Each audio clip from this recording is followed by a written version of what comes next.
Assalomu alaykum. Sizlar bilan yana Nozma. Qizlarjonlar, sizlarga zo'r yangiligim bor. Xo'jayinim menga bir taklif bildirdilar. Ya'ni aytdilar, 1200 ta ro'mol sota olsang, senga prava olishimga ruxsat beradilar, или prava berar ekanlar. Bu men uchun просто shok bo'ldi, chunki men juda ham xohlayotgandim. Juda ham mani orzularimdan bittasi bu. Qani ko'ramiz. Женская solidarность ko'ryapman blogerlarda. Profilligini aktiv qo'rishyapti qizlar. Hamma ayollar bir-birini qo'llab-quvvatlayapti. Meni ham shunaqa qo'llab-quvvatlanglar, iltimos. Inshaalloh 1200 ta ro'mol sotsam, men ham prava olaman. Keyingi etap уже mashina bo'ladi inshaalloh.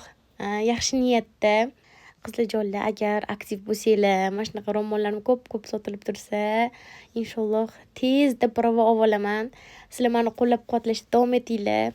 Menga ishonch bildirganingiz uchun rahmat. Men sizlarni juda ham yaxshi ko'raman. Qani ko'ramiz, aktivim qanaqa bo'lar ekan?